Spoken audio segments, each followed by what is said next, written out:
विश्व हिंदू सेना के राष्ट्रीय अध्यक्ष की पत्नी ने विपक्षियों पर लगाया आरोप। विश्व हिंदू सेना के राष्ट्रीय अध्यक्ष अरुण पाठक के खिलाफ शुक्रवार को भेलूपुर थाने में एफआईआर दर्ज होने का मामला सामने आया है। 56 वर्षीय अन्नपूर्णा सिंह इसी थाना क्षेत्र के मुमुक्षु भवन में रहती है। दूसरी तरफ अन्नपूर्णा ने ही एक वीडियो जारी कर एफआईआर वापस लेने की मांग के साथ ही पाठक के साथ अपने भाई बहन के रिश्ते की बात साझा की। इसके पहले भी कौस्तुभ नामक एक युवक ने अरुण के खिलाफ किसी मामले को लेकर रपट दर्ज कराई थी। अन्नपूर्णा मामले में पुलिस की भूमिका भी संदिग्ध लग रही है।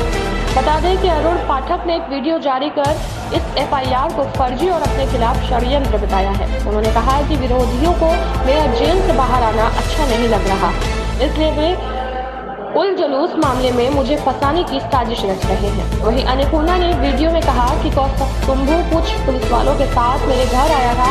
नींद में होने के कारण मैं ज्यादा बात नहीं कर पाई। मैंने उन लोगों को अपने और अरुण के रिश्ते को लेकर बात भी की थी, लेकिन मेरी बातों का उन्होंने गलत तरीके से इस्तेमाल कर लिया। इस मामले को लेकर अरुण पाठक की पत्नी मनीषा ने भी मीडिया को बताया कि हिंदुत्ववादी सरकार होते हुए मेरे पति को इस तरह से फंसाना लोकतंत्र और हिंदुत्व के खिलाफ है। वे पिछले 3 दशक से सनातन धर्म की सेवा कर रहे हैं, आए दिन सामाजिक कार्य भी करते आ रहे हैं। 2010 में अन्नपूर्णा सिंह भी इसी कार्य के दौरान मिली थी। मेरे पति ने अन्नपूर्णा की काफी सहायता की है। पिछले 2-2.5 वर्ष से मेरे पति और अन्नपूर्णा की कोई मुलाकात और वार्तालाप नहीं है, इसलिए वे भी परेशान हो रही थी कि अब कौन उनकी मदद करेगा। इसी बीच विरोधियों ने उनको दिग्भ्रमित कर यह एफआईआर कराया है। मनीषा ने यह भी कहा कि अन्नपूर्णा दीदी से जब मेरी बात हुई तो वह फूट कर रोने लगी और पूरी सच्चाई बताई। साथियों, हर हर महादेव। अभी 2 दिन पहले मैं जेल से रिहा हुआ।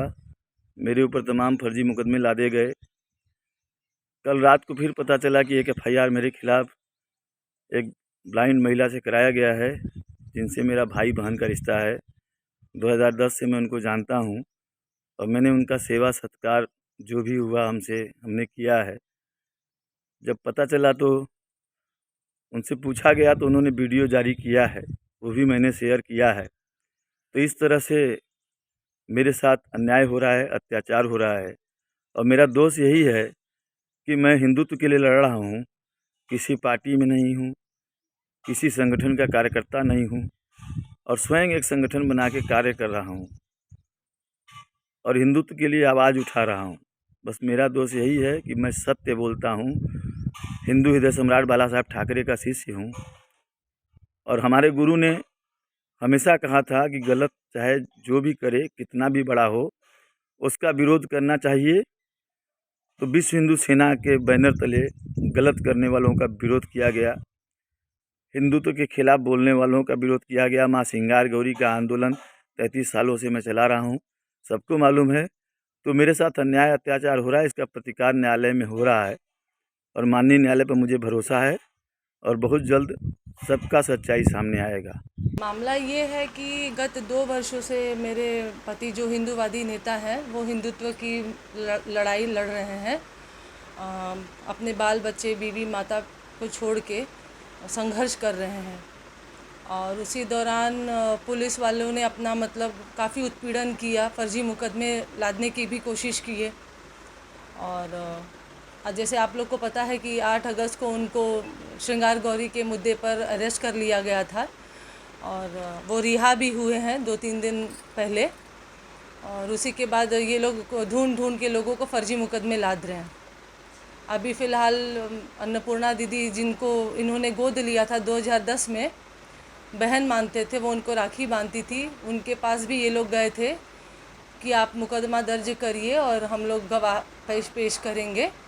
और उन्होंने हमसे सारी बात बताई थी कि पुलिस वालों के दबाव में मैंने ऐसे किया है, भैया के खिलाफ़ मैंने मुकदमा में गलत बोला हुआ है। और एक हिंदूवादी सरकार में हिंदूवादी नेता के साथ इतना अत्याचार, उसके परिवार के साथ इतना उत्पीड़न हम लोग ने नहीं सोचा था कि ये हम लोग के साथ ऐसे होगा। जो बचपन से बाला साहेब ठाकरे के सिद्धांतों पे चले हैं, हिंदुत्व के लिए सदैव लड़े हैं, उनके खिलाफ़ इतना अत्याचार हो रहा है, ये निंदनीय है। और इस मामले को लेके हम न्यायालय में प्रतिकार करेंगे और उम्मीद भी है कि हम लोगों को न्याय मिलेगा। इन्होंने जो मुकदमे लादे थे गत 2 वर्षों में, उनको एंटीसिपेटरी बेल भी मिली है, अरेस्ट स्टे भी हुआ है, उसके बावजूद भी इन्होंने फर्जी मुकदमे लादे हैं। अन्नपूर्णा दीदी जिनको इन्होंने गोद लिया था, उनका पूरा सम्मान देते थे, उनको हर कुछ मुहैया कराते थे, लेकिन 2 वर्ष से जब ये बाहर थे तो उनसे भेंट न होने की वजह से वो थोड़ा परेशान थी, और उसी परेशानी का फ़ायदा उठाते हुए इन्होंने उनको मतलब थोड़ा मिसगाइड करके मुकदमा लाद दिया। और जब हमसे उनकी मुलाकात हुई तो उन्होंने हमसे सारी सच्चाई बता दी कि पुलिस पहुंची थी और उन्होंने दबाव बना के इनके ऊपर मुकदमा लादा हुआ है। हम ये मांग करते हैं कि न्याय हो और जो भी अधिकारी इसमें सम्मिलित हैं उनके खिलाफ मतलब योग्य जांच बैठाई जाए और हमको न्याय मिले, मेरे पति को न्याय मिले जो गत कई वर्षों से अपना जीवन हिंदुत्व के लिए समर्पित कर दिए हैं।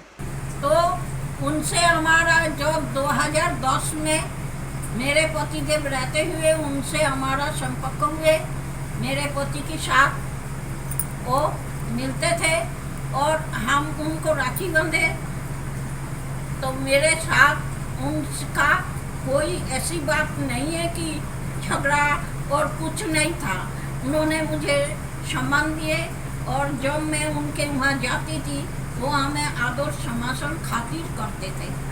शादी में कुंवारी लड़की किसी को शादी कराया था, वो हमको बुलाया, जब दोपहर को खाई पी के आराम कर रही थी तब पुस्तक त्रिपाठी पुलिस लेकर आए। मैंने पूछा, मैं नींद में थी, गहरा नींद में थी, मैंने पूछा कि आप लोग कौन हैं? कि हम पुलिस हैं। अब अरुण पाठक के नाम में बताऊँ कि जाने दो, जो हो गया छोड़ दो, अभी वो ठीक रहे। और हम भैया जी अरुण पाठक कहाँ है वो भी मैं नहीं जानती थी और मैं ना तो कहीं गई, तब वो हमको बोले, अब नींद में आके नींद के चक्कर में हम बोल दिए उल्टा सीधा। अब ऐसा बात तो छोड़िए, कैंसिल मुकदमा जो है cancel. Bureau report, Varanasi, nimbus news live UP.